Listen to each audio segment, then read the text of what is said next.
অনেক দিন কোথাও বেরোনো হয়নি, তাই আজকে সুন্দর করে সাজুগুজু করে চলে গেছিলাম বড়ামি। আর সাথে কিন্তু বৌদিরা ছিল, তাদের বাচ্চারাও ছিল। এসেছিলাম রেস্টুরেন্টে আর শপিং মলে শপিং করার জন্য, মানে আমরা নয়, বৌদিরা। তো কী করলাম আর কি খেলাম সবটাই থাকছে আজকের এই ভিডিওতে। চলো তাহলে প্রথম থেকে শুরু করি। হ্যালো এভরিওয়ান, সবাই কেমন আছো? আশা করি ভালো আছো। আমি অনেক ভালো আছি। দেখো সন্ধেবেলা প্রায় 7টা বাজে, ঘুম থেকে উঠেছি। আজকে অনেকটাই লেট হয়ে গিয়েছে, ঘুম ধরে গিয়েছিল। তারপর উঠে রেডি হয়ে নিচ্ছিলাম। বর বলল চলো একটা জায়গায় ঘুরে আসি। তো যেমন কথা তেমন কাজ, রেডি হয়ে রাস্তায় বেরিয়ে পড়লাম বরের সাথে। সাথে আমাদের ছিল বৌদির মেয়ে, আর বৌদিরা আরেকটা স্কুটিতে ছিল, তাই আমাদের স্কুটিতে ওর মেয়েকে দিয়েছিল।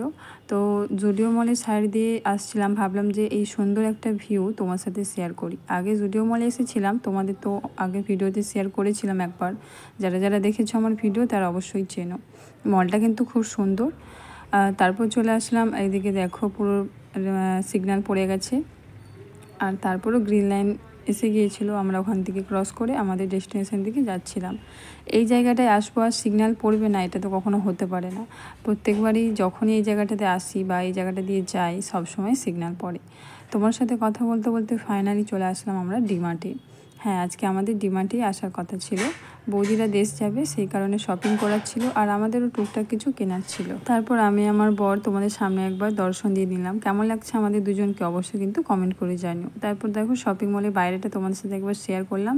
চলে এলাম ভেতরে। তো ভেতরে এখানে চেকিং করে আবারও বাইরে গেলাম, যেহেতু আমার কাছে ব্যাগ ছিল, তো ব্যাগটা লক করা ছিল, সেই কারণে আবারও ভেতরে চলে আসলাম। এবার ভেতরে গিয়ে চলো কী কী কিনে না কিনি সবটাই শেয়ার করব। আর শপিং মলে সেরকমভাবে ভিডিও করা অ্যালাউ নেই, সেই জন্য যতটুকু পেরেছি তোমার সাথে আমি শেয়ার করছি। এখানে দেখো বাচ্চাদের জামার সেল ছিল, তো এখান থেকে বৌদিরাদের মেয়ের জন্য অনেক জামা নিয়েছিল। যেহেতু দেশ যাবে সেই কারণে অনেক কিছুই শপিং করেছে ওরা। আমি সেরকমভাবে কিছু কিনিনি। বর একটা পয়লা বৈশাখের জন্য জামা কিনে দিয়েছে। আর তারপরে দেখো আমি তোমাদের সামনে একবার দর্শন দিয়ে নিলাম। আর আমাদের শপিং কমপ্লিট হয়ে যায়, আমরা বাইরেও বেরিয়ে পড়েছি। এখন প্রায় 10টা বাজে, অনেকটাই রাত হয়েছে। এসেছিলাম 7:30টায়। এই যে দেখো এক ট্রলি শপিং, সবটাই বৌদিদের। আমাদের এখানে রয়েছে মাত্র 2-4টে জিনিস। তোমার সাথে কথা বলতে বলতে ওখান থেকে বেরিয়েও পড়লাম। সুন্দর একটা রাস্তার ভিউ এখানটা ছিল, তাই ভাবলাম তোমার সাথে একবার শেয়ার করি। আর এখানটায় তেলেগুতে কিছু লেখা রয়েছে, বাট বুঝতে পারিনি।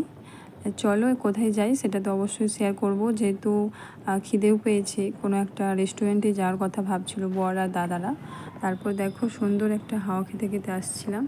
আর আমাদের গাড়িতে কিন্তু বৌদির মেয়েটা দেখো সানগ্লাস কিনেছিল, সেটা পরে নিয়েছে। তারপর চলে আসলাম একটা হ্যাপি হ্যাপি রেস্টুরেন্টে। এটা কিন্তু নতুন হ্যাপি হ্যাপি রেস্টুরেন্ট, এটা আগেরটা না। এটা আমি ফার্স্ট টাইম আসলাম, ওরা আগে এসেছে তাই জানে। তো ভেতরের ভিউটা কিন্তু খুব সুন্দর ছিল, ক্যান্ডেল লাইট ডিনারের মতো, অন্ধকার অন্ধকার টাইপ। তারপর আমরা ভেতরে আসছিলাম, ভেতরে ভিউটা একবার শেয়ার করব তোমাদের কেমন লাগলো অবশ্যই কিন্তু জানিও। চলো আগে ভিতরে যাই। তো দেখতেই পাচ্ছ কত সুন্দর ডেকোরেশন করেছে, আমার তো খুব সুন্দর লেগেছে। তারপরে আমরা মেনু কার্ডে এখানে স্ট্যাটাসের আইটেম দেখছিলাম, মেন কোর্সের আইটেম দেখে তারপর সব কিছু অর্ডার দেওয়া হলো। প্রথমে আসলো, এটা ছিল একটা মকটেল। এটা কিন্তু টেস্টটা খুব সুন্দর ছিল। বরেরা খাবে বলে অর্ডার দিয়েছিল, আমি একটু টেস্ট করেছিলাম। তারপর আমাদের মেন কোর্সে বিরিয়ানি ছিল, সেগুলোরই প্রিপারেশানগুলো দিয়ে গিয়েছিল, বিরিয়ানিটা এখনও আসেনি। তারপর আমরা তোমাদের সবাইকে একবার হাই করে দিলাম অন্ধকারই। ওখানে ওরা 3জন ছিল, আমরা এই সাইডে 3জন ছিলাম, মোট 6জন। তারপর আমাদের খাবারের মেনুগুলো চলে আসলো। এখানে ফ্যামিলি প্যাকের বিরিয়ানি ছিল, ওটা আসলো। তন্দুরি চিকেন এটাও আসলো, তার সাথে ছিল পনির, আর সাথে ছিল বাটার নান। ওটা ওর ছেলে খাবে সেই কারণে নেওয়া ছিল, নাহলে বিরিয়ানিতেই হয়ে যেত। সব খাবারগুলো কিন্তু খুব টেস্টি ছিল, মানে এতটা করে দিয়েছে যে আমরা খেতে পারিনি। খাওয়া দাওয়া তো ফাইনালি হয়ে গেছে। আর আমাদের জন্য রেস্টুরেন্ট এখনও খোলা ছিল, কারণ আমরা চলে আসার পরেই বন্ধ করে দিয়েছে, বাইরে থেকে দেখতে পেলাম। বাইরেও বেরিয়ে পড়লাম। তারপর দেখো রাস্তাতেও সুন্দর একটা ভিউ শেয়ার করতে করতে বাড়ির দিকে আসছিলাম। ভিডিওটা যারা দেখছো কেউ কিন্তু স্কিপ করো না, আর যারা নতুন চ্যানেলে তারা অবশ্যই চ্যানেলটা সাবস্ক্রাইব করে দিও। তোমার সাথে কথা বলতে বলে চলে আসলাম বাড়ি। তো বাড়ি এসে দেখো প্রচণ্ড গরম লাগছিল, যেহেতু এসিতে ছিলাম সেই কারণে বাইরে বেরোলে প্রচণ্ড গরম লাগে। আর কি কি কিনেছি বলতে দেখো এখানে বাড়িরই জিনিস কিনেছি, সাবান, ব্রাশ, জিরে, তেল, আর বড় একটা পয়লা বৈশাখের জন্য জামা কিনে দিয়েছিল। অবশ্যই পরে কোনো একটা ভিডিওতে এই জামাটা শেয়ার করব।